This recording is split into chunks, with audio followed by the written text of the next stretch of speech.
أعوذ بالله من الشيطان الرجيم. بسم الله الرحمن الرحيم.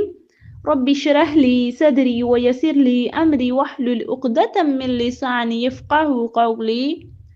السلام علیکم ورحمۃ اللہ وبرکاتہ۔ زندگی کو خوشگوار کیسے بنائیں، اس سیریز کا کل لیکچر نمبر 3 ہوا تھا، جس کا موضوع تھا لوگوں کی تنقید کا سامنا کیسے کریں، اور آج لیکچر نمبر 4 کا موضوع ہے کسی کے شکریہ کا انتظار نہ کریں۔ اللہ تعالیٰ نے بندوں کو اپنی عبادت کے لیے پیدا کیا، انہیں روزی دی کہ اس کا شکر ادا کریں، لیکن اکثر نے عبادت کی تو غیر اللہ کی، شکر کیا تو غیر اللہ کا۔ مطلب یہ ہے کہ انکار، زیادتی، جفا اور کفران نعمت انسانی فطرت پر غالب ہے۔ لہٰذا آپ کو بالکل حیرانی نہ ہو اگر لوگ آپ کے احسان کو فراموش کر دیں، بلائی کا انکار کر دیں، حسن سلوک کو بھول جائیں، بلکہ آپ سے دشمنی شروع کر دیں اور احسان کے بدلے بغض و حسد رکھیں۔ اللہ رب العزت فرماتا ہے وہ ناراض نہ ہوئے مگر اس بات پر کہ اللہ اور رسول نے اپنے فضل سے انہیں بے نیاز کر دیا۔ دنیا کا کھلا دفتر سامنے ہے، اسے پڑھیے۔ وہ تمام کا تمام اس باپ کا قصہ ہے جس نے بیٹے کو پالا پوسا، کھلایا پلایا، تعلیم و تربیت دی، اسے سلانے کے لیے خود جاگا، اسے کھلانے کے لیے خود بھوکا رہا، اس کے آرام کے لیے خود تھکا، مگر جب یہ بیٹا جوان ہو گیا، توانا ہوا تو باپ کے لیے اذیت کا باعث بنا۔ نفرت و نافرمانی کسی چیز میں بھی تو کسر نہیں چھوڑی، عذاب بن کر رہ گیا۔ لہٰذا وہ لوگ جن کے احسانات کم ظرفوں نے بلا دیے ہوں وہ مضطرب نہ ہوں، انہیں اس بات کی خوشخبری ہے کہ ایسی ہستی کے انعام کے مستحق بنیں گے جس کے خزانے کبھی خالی نہیں ہوتے۔ ہمارا مطلب یہ نہیں کہ احسان و سلوک کرنا چھوڑ دیں، بلکہ یہ ہے کہ آپ نیکی کر دریا میں ڈال کے عادی ہو جائیں، کفران نعمت پر رنجیدہ و مایوس نہ ہوں، بلائی کے کام کریں، لوجہ اللہ ہی۔ ایسا کریں گے تو ہر حال میں کامیاب ہوں گے، آپ کو کسی کی ناشکری سے کوئی نقصان نہ ہوگا، آپ احسان کرنے والے ہوں گے، آپ کا ہاتھ اونچا ہوگا جو نچلے ہاتھ سے بہتر ہوتا ہے۔ اللہ رب العزت فرماتا ہے ہم تمہیں اللہ کے لیے کھلاتے ہیں، تم سے کسی بدلے اور شکریہ کی تمنا ہمیں نہیں۔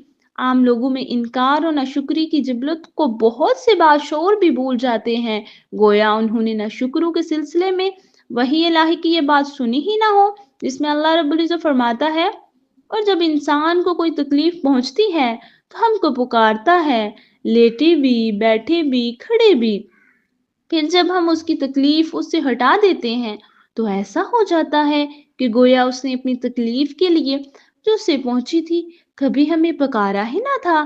ان حد سے گزرنے والوں کے اعمال کو ان کے لیے اس طرح خوشنما بنا دیا گیا ہے۔ آپ مضطرب نہ ہوں اگر کسی کم ظرف کو قلم دے دیں جو اس سے آپ ہی کے خلاف لکھنے لگے، آپ ہی کے خلاف بولنے لگے، یا کسی جاہل کو ڈنڈا تھما دیا جائے جس سے اس نے آپ ہی کا سر پھوڑ دیا۔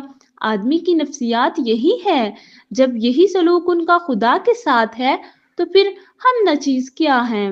ہم نے احسان کرنا کبھی نہیں چھوڑنا، لوگ خواہ اس کا بدلہ دیں یا نہ دیں، ہمیں ہر حال میں احسان کی امید رب العالمین سے رکھنی ہے۔ دوسروں پر احسان سے انشراح صدر حاصل ہوتا ہے، خیر بلائی اور معروف کا نتیجہ ہمیشہ اچھا ہوتا ہے۔ لوگوں پر احسان کرنے والا سب سے پہلے خود اس احسان سے مستفید ہوتا ہے، اس کے دل میں اخلاق اور ضمیر کو سکون و طمانینت، انشراح اور سکون ملتا ہے۔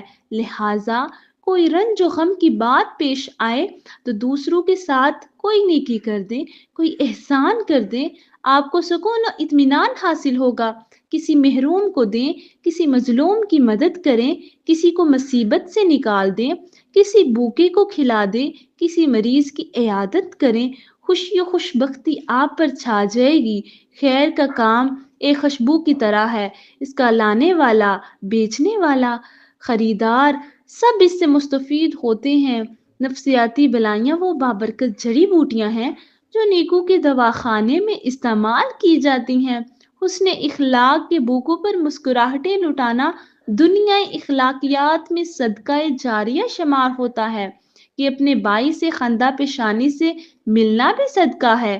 چہرے کی اداسی و تاریکی دوسروں کے خلاف اعلانی جنگ ہے جس کے نتائج کا علم اللہ رب العزت ہی کو ہے۔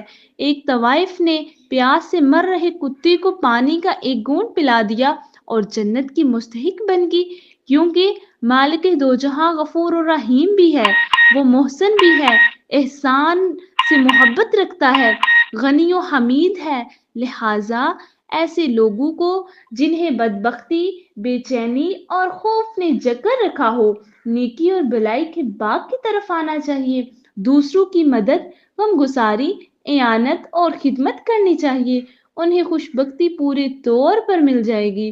رب العالمین فرماتا ہے، وہ کسی کے ساتھ جو بھی احسان کرتا ہے اپنے رب کی خوشنودی کے لیے ہی کرتا ہے جو یقیناً اس سے خوش ہوگا۔